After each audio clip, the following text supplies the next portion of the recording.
It is one day until Mayweather and McGregor touch 8-ounce gloves, and thrilled to have to discuss that in our Honda Insider Report to kick off hour number 3. And if you're on hold, stay on hold. We will take your calls here in hour 3 of the show at 844-204-RICH. Is a longtime boxing historian and analyst of note and a raconteur of the first variety. Thrilled to have here in person Larry Merchant. How are you, Larry? Thank you, and thrilled to be here. I really appreciate it. So what are your thoughts on Mayweather-McGregor? We've heard so far-ranging that this is a real bout, that this is a combat sport event of note, and we've heard it is a mockery of what both of these guys can do in their different-sized rings. Where do you stand on this, Larry? They'd have to pay me to watch it. Okay. And a lot more than $100. You're not interested in seeing what happens in this? I'm interested in hearing what happens. Mm-hmm. How could you not be? And but it's a spectacle, and all props to them for creating this thing that's monstrous in all ways. But I don't know if you noted that the Association of Ring Physicians has condemned it, would like the Nevada Commission to cancel it. There was, on a lower level of the game, an MMA fighter who boxed a boxer and died in the ring just a few months ago in Canada. So it's a mismatch of the highest order. I'm only surprised that they haven't made it a fight to the death. And that might get my interest. Now, in all seriousness, wow. But you really think McGregor is putting his life on the line tomorrow night, Larry? I can't go that far, but it reflects the chance he has. Mm-hmm. I think the odds opened at around 20-1, and everybody who goes to Vegas and bets and wants to bet on get the odds, and so it's come down to me. The chance I give McGregor is that he's the only one of 8 billion people on the planet who has a chance, and so the odds are about 8 billion to 1 that he would defeat Mayweather. But what about the idea, Larry Merchant here in the Rich Eisen Show studio, what about the idea that he can catch him with that one punch? Well, that's the 1 in 8 billion. And since Mayweather is a master of defense, his first and second and third priorities when he goes into the ring is not to get hit. That he's fighting a guy who, in the elite world of boxing, would be considered a rank amateur. They're different games. You know, in one game, the idea mostly is to hit the other guy in the head, and they know how to punch. In the other game, it's generally takes a toll on the body. I know a physician who deals with MMA guys and tells me how their tendons and can't stand the how they get beaten up. The rigors of but they don't get hit in the head the way prize fighters do, and so if this bout were being fought under MMA rules, yes, I'd give Mayweather the same chance of beating McGregor as I give McGregor now of beating Mayweather. Right, and that was our poll question today, right? Chris Brockman, that's people are voting on right now. That's right. If this fight were in the octagon, would you be 46%, say, more interested? Than they would be for this fight otherwise. Tomorrow night. Yeah. Larry Merchant here in the Rich Eisen Show studio. I mean, we reached out to Lampley to talk about this. He doesn't even want to talk about it.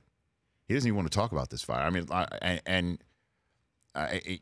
I'm looking at obviously a purist, somebody who has been looking at the boxing game for as long as you have, Larry.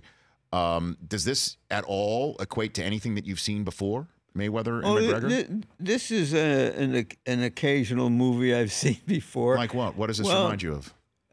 Half a century ago or so, a similar match, which was declared an exhibition, not a real fight. Shea Stadium, New York, on an undercard of a big fight. Chuck Wepner, The Bayonne Bleeder. the Bayonne Bleeder, who later became famous as the inspiration for Rocky, fought Andre the Giant. That's what you equate this to, Larry? Yes, he was 7'4" and 380 or whatever. And in the second round, he picked Wepner up, who was 6'4" and 240, and threw him out of the ring, literally. Well, yeah, And of course, there's Ali and Inoki, the Japanese wrestler, which turned out to be a serious fraud, because even the Japanese fans in Tokyo booed it, because Ali spent almost the whole time jumping around the ring and climbing on the ropes to get away from this guy. But he made a pile of money, and that's what it's about. But McGregor has fought, right? He has been a boxer before he went into the... I hear he was an amateur boxer. Okay. Larry Merchant here on the Rich Eisen Show and the Honda Insider Report. So where does Floyd Mayweather rank all time for you as a fighter? You know, I'm not good with lists. Okay. I think he was one of the best of his time, which to me is high praise. He's the best pure boxer. What do you mean by that? Well, by that, he's his discipline and craft as a boxer, who is able to impose his boxing wizardry on his opponents by not taking many risks. You can be sure that when a Mayweather fight comes along, the excitement stops when the first bell rings. He's not in there to create thrills and drama. That's before the fight, in the build-up to the fight. And he's a wizard at that, too, of using modern media to market and promote himself. I give him the highest marks, being a very clever matchmaker for himself, as this indicates, and making a pile of money. And I take nothing away from him for that. But in the big scheme of things, to me, Pacquiao was the best fighter of his time as opposed to boxer. Yet when he had his shot against him, though. When he had his shot, two fighters near the end of their careers, the boxer won. I'll tell you something. The boxer generally beats the fighter at the highest levels when they have a showdown, just as Ward did recently when he fought the Russian, just as Tunney did when he fought Dempsey. But who do we remember? Tunney or Dempsey? Right. You remember the one who raises their hands in victory. No, you don't. You remember the one who created drama. That's what fans are there. A famous promoter, matchmaker at Madison Square Garden once said to me, there is no room in prize fighting, didn't call it boxing, prize fighting, for perfection. Yes. Because if everyone fought like Mayweather, nobody would go. There would be no prize fighting. Well, here's what I'd like to do, Larry. I'd like to take a break. I'd like to, since you believe this is on the level of Chuck the Bayonne Bleeder Wepner versus Andre the Giant in the now dearly departed Shea Stadium, okay, what I'd like to do is figure out who is going to win this fight, Mayweather or McGregor, using the famed childhood game Rock'em Sock'em Robots, okay? I'm going to do that, Larry. It's on the championship level. Exactly. We're going to do that. Del Tufo, you will take one fighter, I will take the other. And this is what we're going to do in our television break. And then you, if you don't mind, you will come and do your best to interview the winner of the fight. Sure. Okay, Larry Merchant's going to do that. And then when we come back, I want to talk about your tete-a-tete with Mayweather in the ring after Victor Ortiz back in 2011, and also walk through a couple of the more outrageous prop bets of the fight and have you do that. Okay? You got it. Thank you. That's Larry Merchant. By the way, the Honda Insider Report is brought to you by our friends at Honda, the new Honda Odyssey. Behind every single Little Leaguer is a great home team. As we mentioned, the family-friendly Honda Odyssey makes your team that much better. It makes my team that much better. Honda is the official vehicle of the Little League World Series. Your phone calls, 844-204-RICH. Please stay on the line. We will do that. Still to come here in hour number 3, but we come back with more with Larry Merchant here on The Rich Eisen Show. Okay. The Rock'em Sock'em Robots. This is going to predict who wins the fight. Larry Merchant, have you ever seen a Rock'em Sock'em Robot demonstration before a fight before and then called the match? Have you ever done that before? Never in my life, but I'm up for something new. Okay, very good. All right, here we go. How do we know when the bell goes? Brockman, somebody's got to... All right, ready? Yes. 3, 2, 1. Did you I win knocked the already? block off. Win. It's a win. All right, That's so a win. I won. Larry, come on in. That was a quick fight. I mean, that Larry, was, it was like, come on. Mayweather has won the fight. Larry Merchant, go for it. Floyd, how do you explain the fact that this fight went longer than most of us expected? It was amazing. I just came out, I trained, and I was ready to go, and I got him. I mean, as soon as I came out, boom. Uppercut right there. The fight was supposed to be at 154 pounds. You look like you took a lot of liquids before this one. Yes, those $50 buffets were just way too much for me in Vegas. So all week I went there. Gotcha. What would happen? Oh, sorry. Yes. Connor, so Yes. when did you stop beating your wife? Roll tape! Roll your break. So I'm gonna let you talk to Victor Ortiz, all right? I'm through. They put somebody else up and give me an interview. What are you talking about? What are you talking heard him. about? You never give me a fair shake. HBO needs to fire you. You don't know about boxing. You ain't you not. I wish I was 50 years younger and I'd kick your ass. You won't do. That was June 7th, 2011. Here we are on August 25th of 2017, getting set for Mayweather-McGregor and Larry Merchant in studio. What a great line, Larry. If you were 50 years younger, you'd kick his ass. It was a spontaneous counterpunch. Walk me through what happened there in the ring with Floyd. Well, it was a controversial ending. The referee lost a little control, walked away. Ortiz, who was a younger fighter, followed the referee and thought, what's he doing? And while he was looking, Mayweather clocked him. It was a legal sucker punch. Now, as far as the crowd was concerned, much of it being for Ortiz, they just saw the sucker punch. The rules are not printed on the back of the ticket. And when I went to interview Mayweather after the fight, the volatility in the audience started to get more and more explosive. And he sensed, and he's really smart about these kind of matters, immediately he knew he was not going to get credit for what just happened. And he just blew up. And it was a personal attack. What I said is kind of unprofessional, but human.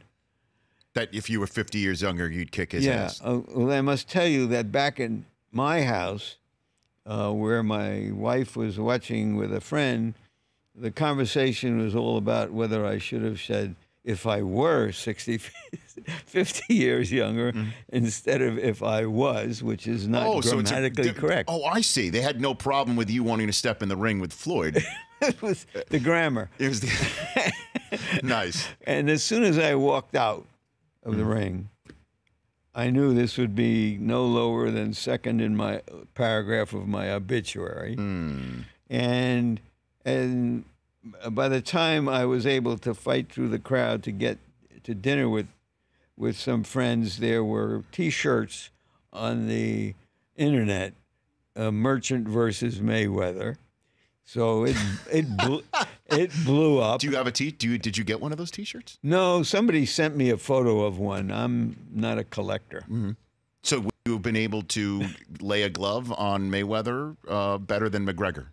Larry Merchant, 50 years Not younger. a glove, but I would have snuck up behind him and kicked him in the ass.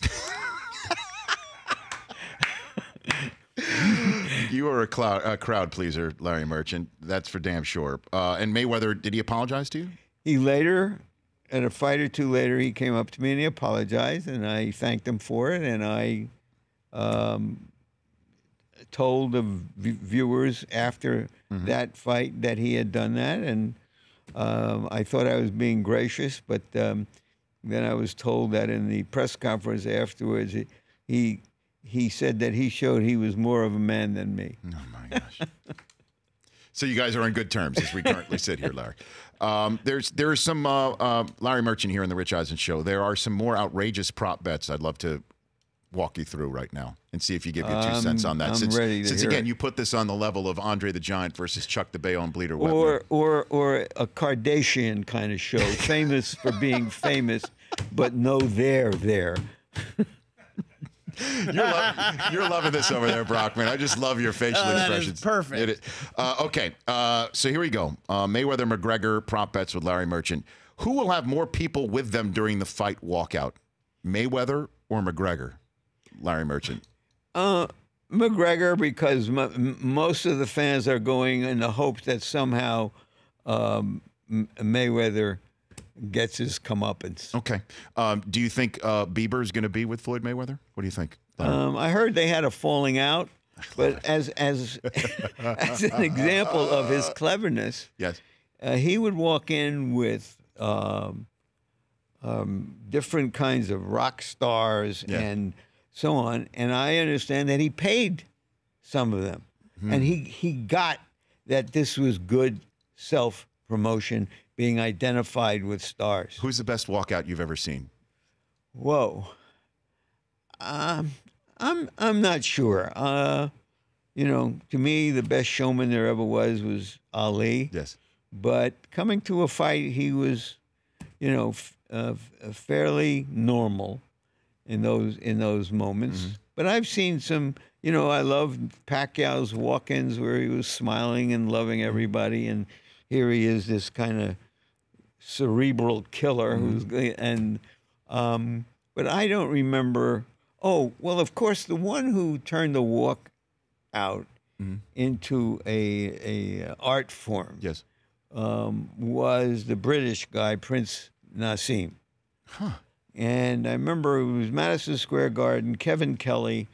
He had some sensational fights, Nassim. And I don't remember exactly how he walked out. It might have been... Well, wasn't it on a magic carpet, Larry? That was in London. At Okay. that time, I said a lot of fans would like to see him go all the way to Iceland. But when he came into the garden, I said, this is the end of Western civilization as we know You're it. the best, man. Well, you know, Mayweather may use it as a trolling opportunity. So there's a question, will Nate Diaz walk out with Floyd Mayweather? Yes or no? What do you think? Everything What's I your know guess? about this fight, there's astronomical odds. Okay. So the answer would be yes, you think that's going to happen. There is a prop that, because this is a Saturday, the number of tweets from the President of the United States tomorrow, the over-under is 6.5 tweets from @RealDonaldTrump. Do you go over or under tomorrow, Larry? What do you think? I'm going to go over because he senses, you know, I met him when he was promoting with Don King. Yes. In Atlantic City, you know, and if Don King had been born rich and white, he would be Donald Trump. And if Donald Trump were born poor and black, he would be Don King. Larry Merchant, everybody here on the Rich Eisen Tough Show. to argue with that. Will either fighter lose their mouthpiece during the fight? Yes or no? Only after the fight. Okay, so that will be a no. Who will be the first fighter to bleed? Mayweather or McGregor? I think that The referee might be the first one to bleed Yeah, in I the don't ring. think that's an option. And which fight will be shorter, Mayweather-McGregor or Alvarez-Triple G? What do you got on that front? Mayweather-McGregor by, 8 billion to 1. Oh, wow. You're just not high on this fight. I'd love it. Before I let you go, Larry Merchant, your best Ali story. And I know that's asking a lot. But what do you got for me? Okay. We're on the plane going to Zaire, the Congo, for the Foreman fight. And an hour into the flight, Ali goes into the cockpit and gets on the loudspeaker and starts doing a number on the fact that both pilots are black, and he's never been in a plane with 2 black pilots, and he hopes they can find Zaire. He comes out, he sits down next to me, and he says to me, if he doesn't get me in 7, his parachute won't open. Speaking of Foreman. Sure. Because he knew, he intuited that the one weakness in this monster, who was thought of as unbeatable at the time, was his stamina. And I think that understanding was what led to the famous rope-a-dope, that if he could stay in there long enough, that Foreman would use himself up. And sure enough, the 8th round, Ali knocked him out. Unbelievable. He called a shot with you, Larry, on the flight. Yes. Truly unbelievable. I mean, I miss him every day. I just always wonder what he would be saying about everything with Colin Kaepernick or with what's going on in Charlottesville. His voice is missed. I felt like I was the barking dog at an endless parade. I was there for many of his fights. Larry, really appreciate you coming on. Rich, Anytime. It's an honor. Thank you. Oh, gosh, please. The honor is all ours here on the show. Larry Merchant here on The Rich Eisen Show. We are back in 60 seconds with your phone calls. 844-204-RICH is the number to dial. Certainly for all those folks who have been kind enough to hold throughout all of our in-studio guests. Larry, you're the best. Thanks for coming in. The Rich Eisen Show, weekdays at noon Eastern on radio stations across the country and audience. If you like that video, be sure to download our app, and I'll be sure to move Week 6 games to Saturday for that wedding you have to go to.